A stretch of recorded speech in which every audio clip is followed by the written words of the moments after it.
السلام عليكم ورحمة الله وبركاته. الحمد لله رب العالمين، وبه نستعين على أمور الدنيا والدين، والصلاة والسلام على أشرف الأنبياء والمرسلين وعلى آله وصحبه أجمعين، أما بعد. Muslimin muslimat, hadirin hadirat dirahmati oleh Allah Subhanahu wa taala. Sekali lagi dengan izin dan pertolongan daripada Allah, kehendak Allah Subhanahu wa taala, pada pagi yang telah kita atur dan susun untuk kuliah pada pagi ini, kita bersyukur Allah Subhanahu wa taala mengizinkan untuk ia berlaku seperti mana yang telah ditentukan.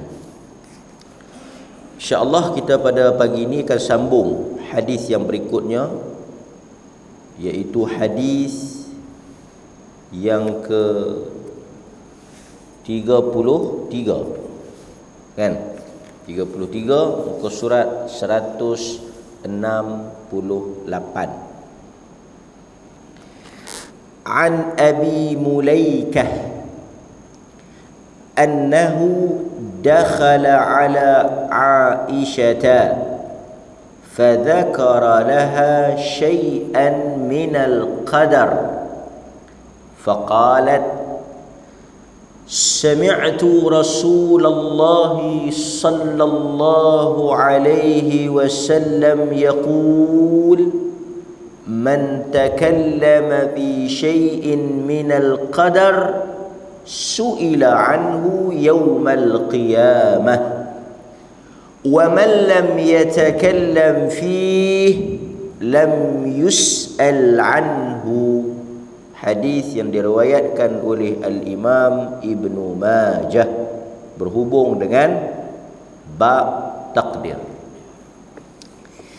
Daripada Abu Mulaikah, katanya dia masuk dakhala, dia masuk ala, bertemu dengan Aisyah. Dia masuk bertemu dengan Aisyah, dia berjumpa dengan Aisyah. Fadzakara laha syai'an minal qadar, dan dia bertanya ataupun dia menyebut, zakara, dia sebut sesuatu yang berkaitan dengan takdir. Dia cerita tentang takdir. Lalu Aisyah jawab, bila dengar dia duk cerita tentang takdir ni, duk bincang tentang takdir, al-qada wal qadar, kan berkaitan dengan takdir ni bahaya. Dia boleh menyesatkan manusia kalau silap memahami tajuk takdir ni, kan.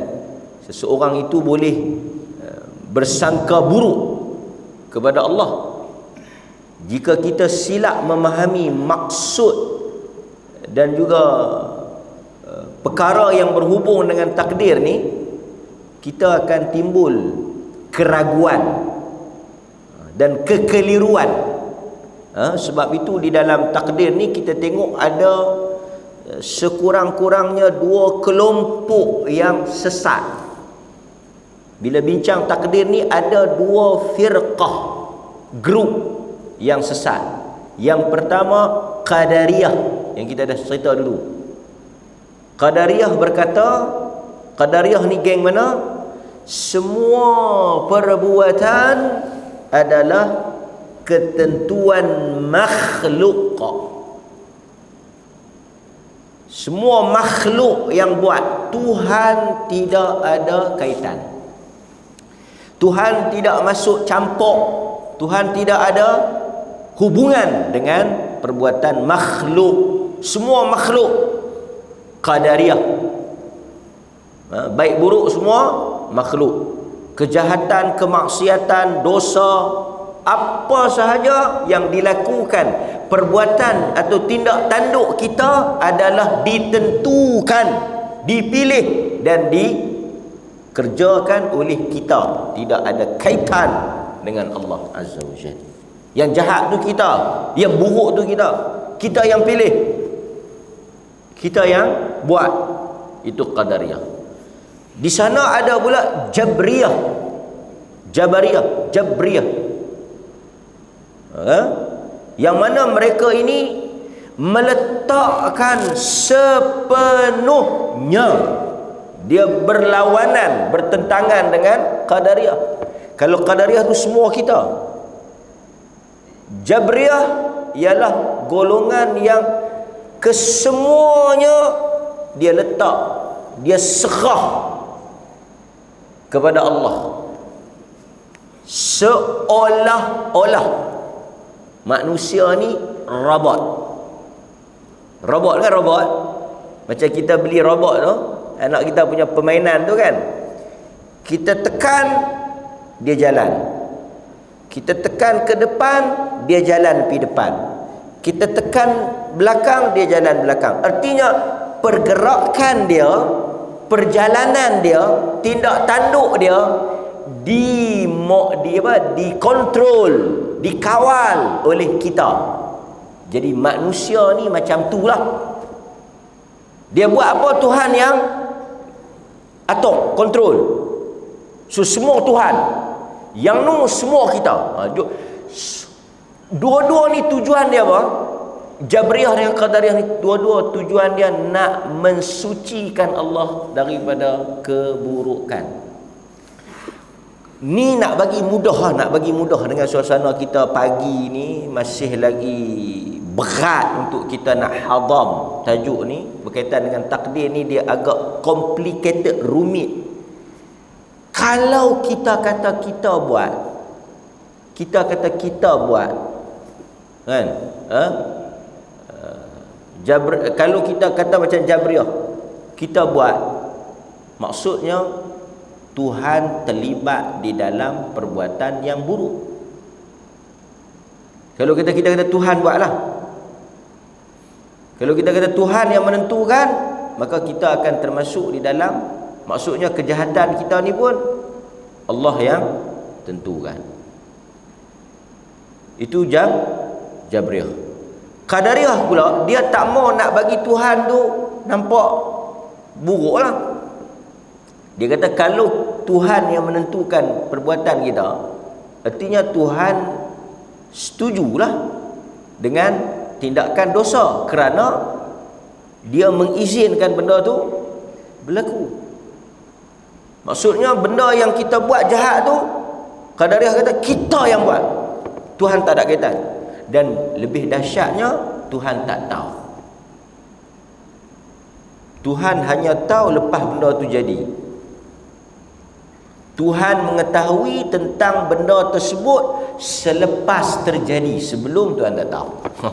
Sebab dia nak menyelamatkan, kononnya dia kata kalau Tuhan tahu, macam mana Tuhan boleh bagi jadi. Macam panjanglah perbincangannya, tapi dua-duanya nak mengelakkan daripada Tuhan ni dikaitkan dengan keburukan, kan? Okey, ahli sunnah yang bersifat pertengahan, manusia diberi pilihan. Maknanya manusia ni ada perbuatannya, manusia ada perbuatannya, ada tindak tanduk dia, ada pilihannya. Dan Allah juga ada pilihan, dan Allah memberikan pilihan kepada manusia. Allah bagi pilihan, Allah izin untuk manusia memilih. Okey, pasal itu tuan-tuan nak makan, tuan-tuan boleh pilih, tuan-tuan nak pakai, tuan-tuan boleh pilih, tuan-tuan nak beragama, tuan-tuan boleh pilih. Tapi Tuhan bagi tahu apa yang dia nak. Macam kita kata, Allah kata innad din, agama di sisi Allah Islam. Tapi kita ada yang tak pilih Islam. Tuhan kata dia nak Islam, tapi ada orang pilih Hindu, ada orang pilih Buddha, ada orang pilih Kristian, ada orang pilih Yahudi. Maksudnya apa? Bukan Tuhan izin, tapi Tuhan tak redha, tak setuju dengan pilihan tu di sisi kita. Kan? Allah mengharamkan judi, mengharamkan zina, mengharamkan mencuri, tetapi ada berlaku. Kawan tu pilih berjudi, kawan tu pilih berzina, kawan tu pilih mencuri, Allah izin jadi berlaku, tapi Allah tak redha. Maksudnya perbuatan tu dipilih oleh kawan tu dan Allah izin jadi. Sebab kalau Allah tak izin jadi, tak jadi. Tuan-tuan merancang nak mencuri, kalau Tuhan tak izin, tak jadi. Tuhan izin, tapi bukan makna Tuhan setuju. Kawan tu kata kalau boleh mencuri, artinya Tuhan pun terlibat lah. Pasal dia yang mengizinkan. Maka dia kata Tuhan tak ada kaitan, kita yang buat semua. Kan? Macam satu mencuri, kita buat contoh kan, kita tangkap dia. Pasal apa mencuri? Ketentuan Allah, kehendak Allah. Allah yang tulis aku mencuri, aku pun tak tahu. Boleh guna alasan. Pasal apa hang tak pergi curi bank, hang main curi di masjid? Masjid ni mudah sikit, masjid ni tak security sangat, masjid ni tak ada guard. Kalau bank payah sikit, artinya hang pilih. Dan memang Allah izinkan, Allah izinkan, tapi Allah tak redha. So ada orang bila dia, saya bawa mukadimah tu supaya tuan-tuan nampak bahayanya apabila satu orang dia silap memahami takdir, dia keliru memahami takdir, dia akan blame Tuhan dalam semua perkara yang berlaku. Seolah-olah semua Tuhan. Dia bersangka buruk, sedangkan dia ada pilihan. Baik. Okey. Atau mungkin kita boleh bawa contoh lah, mungkin boleh. Bukan nak bandingkan Tuhan tu, nak memahami konsep kita. Kan? Seorang cikgu mengajar anak murid dia. Ada 30 orang dalam satu kelas. Cikgu menginginkan anak-anak murid dia semua berjaya lah. Itu keinginan cikgu tu. Dia nak semua anak murid dia berjaya, lulus, cemerlang. Tapi dalam 30 orang student tu, setiap mereka tentu ada pilihan masing-masing. Ada yang memilih untuk berjaya dan ada mungkin pilihan untuk gagal. Semua ada pilihan. Tapi bila satu orang pelajar yang telah memilih selain daripada apa yang mungkin dikehendaki oleh cikgu tu, kita tak boleh salahkan cikgu tu, dia yang buat pilihan. Kan? Maksudnya kehendak Allah Subhanahu wa taala ni arah yang baiklah, kita kata syar'iyyah, kita sebut kan, kehendak Allah yang elok, yang baik. Tetapi tak semua apa yang Allah kehendaki itu berlaku. Nampak? Boleh faham? Okey, Allah nak semua orang bangun salat. Kita sebut contoh ni dalam kuliah lepas. Allah nak semua orang bangun salat. Hayya 'alas salah. Itu kehendak Allah, itu keinginan Allah, itu yang apa Allah nak. Tapi tak semua orang pilih. Dan dia tak boleh kata pula, hang Allah pilih bangun, hang Allah pilih untuk salat, aku Allah pilih untuk tidur, aku Allah pilih untuk tak salat. Jadi macam mana? Hang yang pergi salat tu pun Allah, aku yang tak pergi salat ni pun kehendak Allah. Jadi kita jangan duk berkelahi. Kan? Macam mana hang boleh bangkit? Allah gerakkan. Pasal apa aku tak boleh bangkit? Allah tidurkan. Kalut kita. Yang untung tetap dia, duk untung situ dia.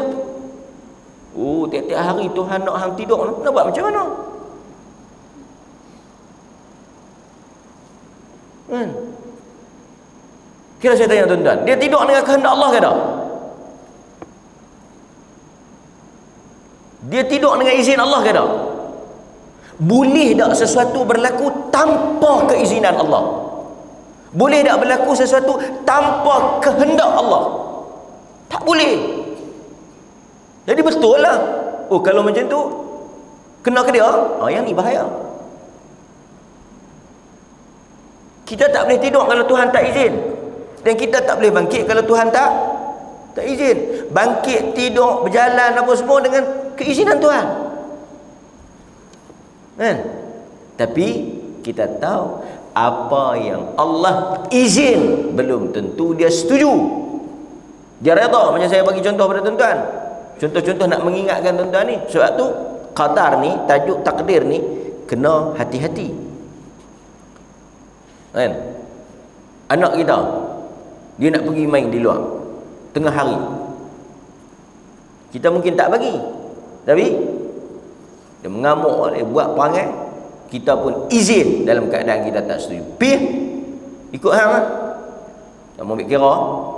Artinya dia keluar dengan izin kita, tapi bukan dengan redha kita. So sebab itu dalam hadis ni, dia bawa point hadis ni. Aisyah kata dia dengar Nabi SAW bersabda, sesiapa yang duduk tanya, duduk korek, duduk ta'ammuq, duduk mendalam-dalam, duduk bahas banyak-banyak, duduk bincang dalam-dalam ni, esok kena dia. Tetapi siapa yang sami'na wa ata'na, dia beriman apa yang disebut oleh Allah dan Rasul, dia beriman bahawa setiap kejadian ini ketentuan Allah, dia beriman, dan dia ada hak untuk memilih. Yang buruk itu pilihan dia, kan?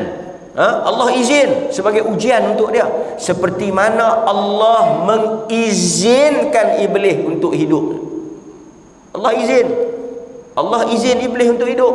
Allah izin iblis untuk hasut manusia. Iblis dan syaitan tak mungkin boleh menggoda dan menghasut kita kalau Tuhan tak izin.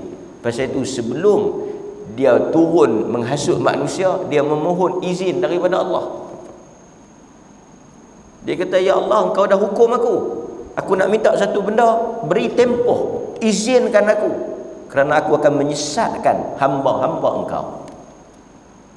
Dan dia sebut, kecuali hamba-hambamu yang ikhlas.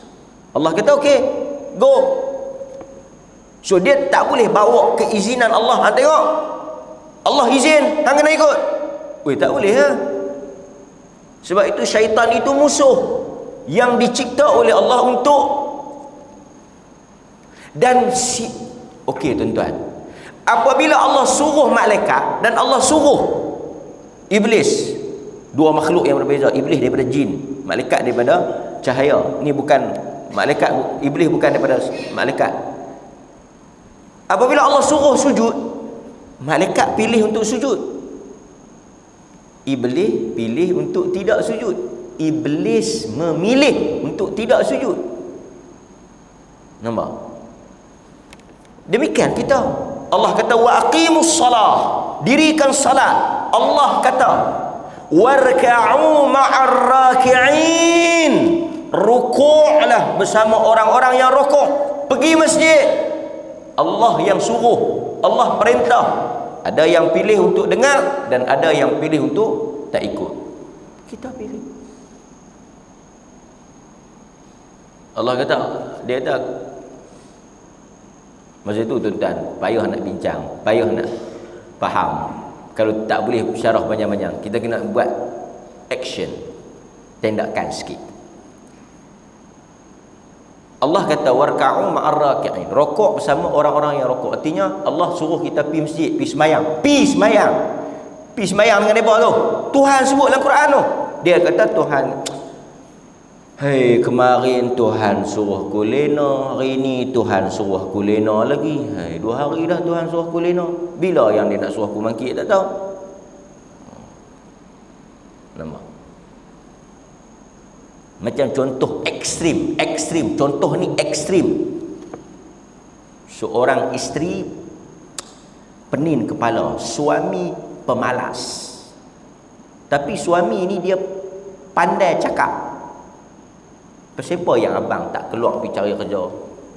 Pasal apa yang abang tak pergi cari buat apa-apa di luar, duduk dalam rumah? Dia kata aku bukan tak mau pergi kerja, bukan aku tak mau nak pergi cari rezeki, tapi Allah dah tulis dah rezeki kita. Kalau aku pergi kerja pun dapat banyak tu, aku tak pergi pun Tuhan dah tulis. Hang tak beriman ke Allah dah tulis? Ulat dalam batu pun ada rezeki dia, kita ni pun ada. Setiap makhluk yang lahir ni ada rezeki dia. Allah dah tulis. Dan mungkin Allah dah tulis aku ni tak bekerja. Mungkin Allah tulis hang yang kena kelak cari kerja. Oh, kena ke dia. Dia kata nak buat macam mana ustaz ni? Nak apa? Nak jawab macam mana? Pi di dapur tu ada lesung batu ke, kuali ke apa-apa yang keras sikit, keluar katuk kepala dia. Lepas tu kalau dia kata, kalau dia tanya, abang kata Allah takdir. Dia kata hang tahu mana Allah takdir suruh aku hang katuk kepala aku?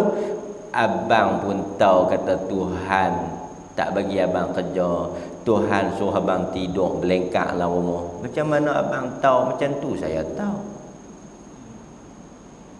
Tu saya beritahu, kalau semua orang dia nak blame Tuhan, dia nak gunakan Tuhan sebagai alasan di atas tindak tanduk dia, kita juga boleh buat yang sama. Satu orang tak sembahyang, kenapa orang tak sembahyang? Allah. Orang yang dengar tu dia boleh jawab ya. Mungkin dia boleh ambil rotan, tibai kau tu. Kenapa hang tibai aku? Allah. Macam mana hang tahu kata Allah? Macam mana hang tahu kata Allah tak suruh hang sembahyang? Nampak? So sebab itu hadirin mukminin, berhati-hati bila kita bincang takdir ni, dia ada yang melampau. Ada yang melampau satu tajuk tu semua Allah. Satu tajuk lagi semua kita. Pasal itu, maksud larangan ni tak bagi bincang takdir ni, tak bagi bincang dalam keadaan kita melampau. Baik. Secara mudahnya, ni nak bagi kita ringkaskan kuliah kita pada pagi ni. Secara mudahnya hadirin mukminin, kita tengok sedikit. Apabila kita sebut beriman dengan takdir, beriman dengan takdir, ada beberapa perkara yang menjadi garis panduan. Bila kita sebut an tu'min bil qadar khair wa syarr, kita beriman dengan takdir Allah, ketentuan Allah, ketetapan Allah, sama ada yang baik ataupun yang buruk, ada guideline dia. Yang pertama, al-ilmu. Ilmu. Dia ada satu, saya ingat ada empat. Betul lah. 1, 2, 3, 4. Ada empat. Ada empat benda ya. Habis empat benda ni, selesai. Nombor 1, ilmu. Apa dia maknanya? Kita beriman, ni tuan-tuan kena beriman ni. Wajib. Kita beriman, percaya, yakin bahawa segala-gala yang berlaku telah diketahui di dalam pengetahuan Allah. Segala-galanya Allah tahu. Sekali lagi tuan-tuan nak makan apa, tuan-tuan nak buat apa nak jadi, semua di dalam pengetahuan Allah. Itu nombor 1. Allah mengetahui. Allah Maha mengetahui apa yang telah berlaku sebelum, segala-galanya telah diketahui oleh Allah. Sebab itu tuan-tuan, saya bagi contoh kan. Hadis kata Allah dah tulis saya siapa-siapalah. Okey, kita katalah ada A, ada B. Okey? A, Allah tulis ahli syurga. B, Allah tulis ahli neraka. Masa bila? Sebelum mereka ni diciptakan lagi. Betul tak? Tuan-tuan ada nama tak? Ada. Tuan-tuan, jangan silap pula. Bila Tuhan tahu kata kita ahli syurga ke neraka, katakanlah, okey, saya bagi contoh macam ni. Seseorang cikgu lah mudah faham. Seseorang cikgu, dia boleh tahu budak tu lulus atau gagal bila lepas keputusan keluar. Betul atau tidak? Pasal ada kadang-kadang pelajar yang dia panggil harapan. Tapi mungkin hari periksa dia sesema ke demam ke apa, lingkup habis. Pelajar yang tak ada harapan, pelajar ni pun cikgu kata hari keputusan keluar, hang tak payah mai buang masa. Bukan kata harapan mai pun habang tak payah mai, hang tak payah mai. Awak cikgu duk tahu dah. Tu ke cikgu duk tahu dah, hang tak payah mai. Mai pun buang kekaran, hang duduk di rumah. Sampai tak tu lah kira. Tiba-tiba bila keluar result mungkin dia tercabar dengan kata-kata tu, dia berusaha-usaha. Mungkin rezeki dia ke apa? Kan? Mana lah tahu dia pergi minum air penerang hati ke, dia dapat pensel ajaib ke, kan? Dia artinya apa? Artinya lemahnya manusia, dhaifnya manusia, terhadnya manusia ni, limitation manusia. Benda kena jadi dulu baru dia tahu. Itu manusia. Tapi kalau Tuhan, kalau kita kata aku ni syurga ke neraka, tunggu hang mati dulu nanti Tuhan tahu. Tuhan kira lah hang buat apa. Wih, apa beza Tuhan dengan kita? Dia pun nak kena tunggu juga. Macam mana tuan-tuan? Cuba fikir tengok. Bila yang Tuhan tahu kita ahli syurga neraka ni? Kalau kita nak bandingkan Tuhan dengan kita, kemampuan Tuhan macam kemampuan kita, kalau kita banding macam tu, Tuhan nak kena tunggu kita habis dulu baru dia tahu. Betul tak? Kalau konteks tu, Tuhan nak kena tahu, kata Tuhan nak kena tunggu, aku ni syurga ke neraka? Oi, mana Tuhan tahu? Hang hidup lah dulu. Kalau hang buat banyak nanti Tuhan kira masuk syurga.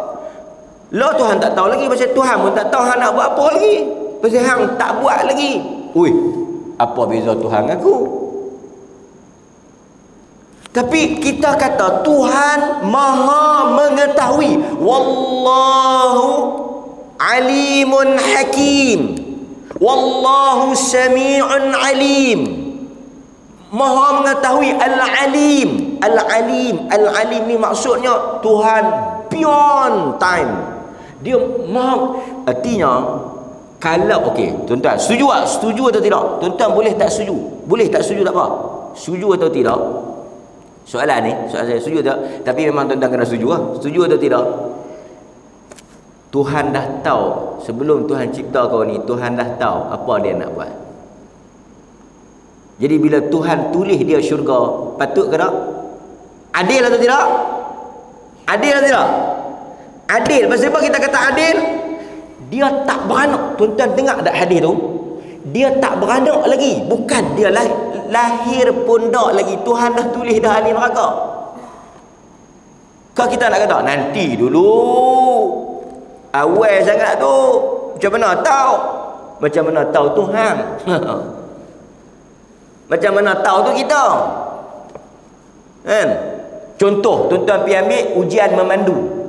Ujian memandu. Masuk kereta, duduk kereta, tak dan tarik tali pinggang. JPJ tester tu tulis dah gagal. Tulis dah gagal. Kita pun kata, tuan, saya baru nak pakai tali pinggang. Aku tahu dah, sekejap lagi sampai tang traffic light tu hang akan berlaga. Wih, betul? Sudah, parking kereta, pergi balik. Wih, hebat lah JPJ ni. Masya Allah JPJ ni. Dia ada pengetahuan tentang naik. Hang tak percaya? Hang tak percaya, jom. Nenek-nenek, bang berlaga. Oi, hebat. Ada lagu tu? Mana ada? Dia kena naik dulu. Dia kena tunggu dulu kawan tu pusing, habis apa semua. Okey, lului. Tu yang kata kita tu lekeh. Takkan Tuhan nak tunggu malaikat tanya dia ni syurga ke neraka, ya Allah? Nanti baru beranak hang ni pun. Baru beranak. Sebab itu sebab itu saya nak bagi tuan-tuan faham. Sebab itu saya nak bagi tuan-tuan faham hadis yang kata bila kita dalam perut mak kita 120 hari, Tuhan dah suruh malaikat tulis dia ahli syurga, ahli neraka. Kerana ilmu Allah mengetahui lebih daripada masa, melebihi masa. Maksudnya Tuhan tahu lepas beranak dia jadi apa, dia jadi apa. Dia tak? So kalau Tuhan tulis ahli neraka, memang kata adil lah. Pasal Tuhan dah tahu. Macam tuan-tuan masa beranak dulu, ada mak tuan-tuan tahu. Tanya. Kalau ada mak boleh tanya, dulu masa saya beranak ada mak tahu kata nak jadi cikgu ke, nak jadi polis ke, nak jadi ada. Lepas hang beranak tu, pok hang azan, tengok belakang telinga tu ada tulis. Tulis apa? Dia tak tulis pejabat hutan.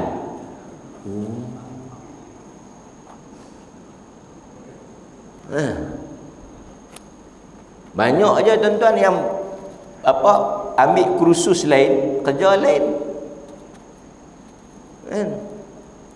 Sebab kita tak tahu. Tapi sebab itu bila Allah kata dia tulis ahli neraka, jangan silap fahamlah.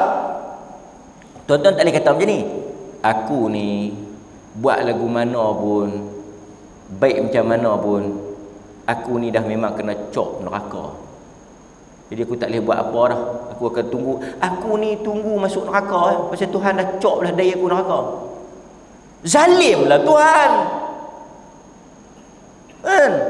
Yang Tuhan tulis dia ahli neraka tu bukan kerana Tuhan nak buh dia dalam neraka, tapi itu pilihan dia. Tuan-tuan tak bolehlah tanya, macam mana Tuhan tahu? Duduk dalam perut lagi. Sebab dia Tuhan lah. Dia tahu. Betul tak? Kita ni manusia ni habis hebat lagu mana? Habis hebat ramalan ya.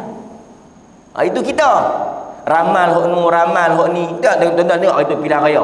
Oh, pening kepala. 4 2 6 0 3 5. Takat 6 kan. Macam-macam ramal. 3 itu manusia. Tapi kalau Tuhan takkan dia nak ramal begitu. Dia tahulah. Nampak? So itu maksud beriman dengan ilmu Allah. Dan tuan-tuan tak ada lah benda ni. Faham tak? Tak ada lah benda ni. Yang kita apa dia? Kita lepas jadi baru tahu. Lepas jadi baru Tuhan ni sebelum jadi lagi dia dah tahu nak jadi macam mana. Boleh. Baik. Itu satu. Ada 3 lagi. Nombor 2. Nombor 2 kitabah. Nombor 1 tadi al-ilm. Nombor 2 al-kitabah. Apa dia al-kitabah? Artinya kita beriman bahawa Allah telah tulis. Semua ni dia dah tulis. Dia tulis berdasarkan ilmu dia yang melangkaui masa. Dia dah tulis lah. Okey, yang ni tak ada perubahan. Apa dia? Di Lauh Mahfuz. Kita ni takdir ada yang di Lauh Mahfuz, ada yang di dalam catatan malaikat. Yang ni memang putus, tak ada perubahan. Dalilnya ialah hadis riwayat Imam Muslim. Ingat, hadis sahih Muslim. Kataballahu maqadiral khalaiq qabla an yakhluqa as-samawat wal ard bi 50,000 sanah. Allah telah tulis segala ketentuan, ketetapan, takdir, kejadian alam ini, termasuk kita semua universe ni, sebelum dia menciptakan kita 50,000 tahun. 50,000 tahun. Problemnya apa? Problemnya apa yang Allah takdirkan untuk kita, kita tak tahu. So kita buat apa yang Tuhan suruh, tinggal apa. Kita tak tahu Tuhan tulis apa untuk kita, tapi kita tahu Tuhan suruh benda yang betul. Pilih yang tu. Boleh? Okey? Pasal itu kita kata, pasal itu tuan-tuan, apa kejadian kemalangan terhempasnya pesawat yang baru-baru ni, tuan-tuan sendiri boleh belajar banyak benda. Saya sendiri pun boleh belajar banyak benda berkaitan dengan takdir.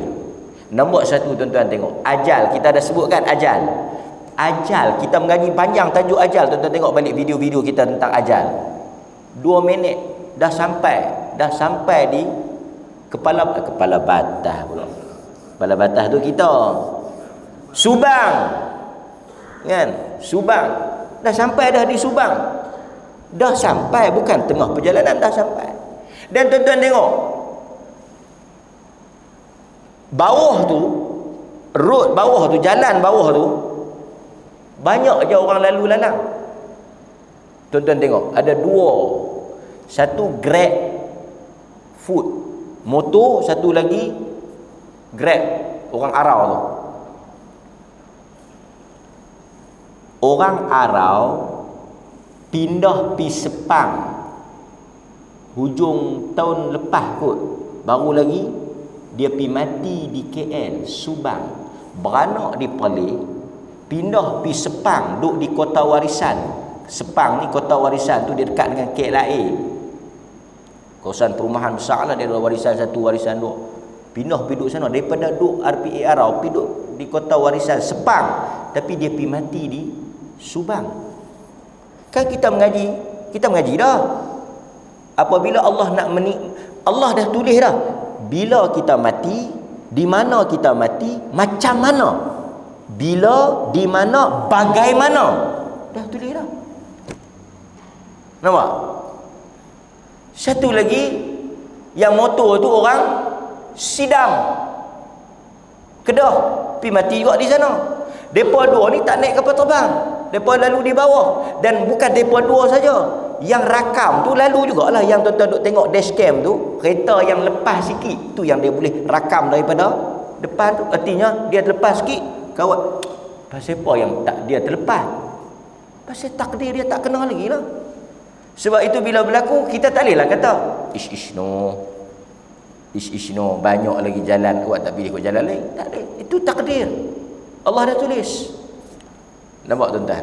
Itu yang kita kata telah tertulis. Yang tuan-tuan pun bahasa tak sangka kita nak berkahwin, itulah suratan. Apa macam mana lagu tu? Tuan-tuan pandailah kan? Okey. Yang ketiga kita bawa terus. Yang ketiga masyiah, iaitu apa yang berlaku dengan kehendak Allah. Itu yang kita kata apa yang berlaku dengan kehendak Allah. Wa ma tasha'una illa an yasha' Allahu rabbul alamin. At-Takwir ayat 29. Dan apa sahaja yang kamu nak tidak akan berlaku melainkan dengan kehendak Allah. Very clear. Pasal itu kita kata apa yang berlaku ni dengan kehendak Allah. Pasal itu kita sebut insya Allah. Apa dia? Jika syaa, dikehendaki ia Allah, oleh Allah. Jika Allah nak. Maksudnya bila kita kata insya Allah, artinya kalau Allah nak. Pasal itu tuan-tuan baca cerita Nabi Sulaiman kan? Tengok Nabi Sulaiman.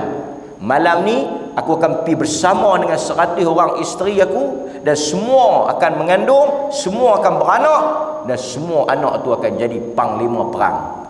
Nabi Sulaiman kata malam ni dia akan bersama dengan 100 orang isteri dia, dan semua akan mengandung malam ni, dan semua akan beranak lelaki gagah pergi berperang. Dia tak sebut insya-Allah. Dia kehendaki apa? Dia mengkehendaki isteri dia mengandung, dan dia mengkehendaki isteri dia melahirkan anak yang gagah perkasa. Tapi Allah nak apa? Allah tak nak macam tu. 99 bini dia tak mengandung, seorang yang mengandung. Beranak mai cacat, tak boleh pergi perang. Itu yang berlaku kepada Nabi Allah Sulaiman. Maksudnya ada orang tuan-tuan dia berkahwin tak ada anak. Ada yang tak berkahwin dapat anak. Yang ni tuan-tuan kena buat satu kajian. Dan yang terakhir al-khalq, al-ilmu, al-kitabah, al-masyiah, dengan al-khalq. Apa dia al-khalq? Semua perbuatan adalah ciptaan Allah. Allah yang menjadikan benda tu. Tak ada satu benda yang Allah tak cipta. Selain daripada Allah, makhluk. Maksudnya perbuatan kita adalah makhluk Allah Subhanahu. Allah yang jadikan, Allah yang cipta. Jadi tuan-tuan hadirin mukminin, tapi nanti dulu. Allah memberi manusia pilihan. So, nampak? Jadi clear. Kan? Pasal dia bangkit, dia memilih untuk bangun. Dia dengar azan, dia pilih untuk bangun dan datang ke masjid. Pasal apa hang tak bangkit? Hang dengar, tetapi hang memilih untuk tidak bangkit, hang memilih untuk tidur. Itu ialah pilihan hang. Kan? Nampak? Okey, mudah-mudahan Allah Taala rahmat kita insya-Allah. Wassallallahu ala nabiyyina Muhammad wa ala alihi wasahbihi wasallam. Walhamdulillahirabbil alamin. Wassalamu alaikum warahmatullahi wabarakatuh.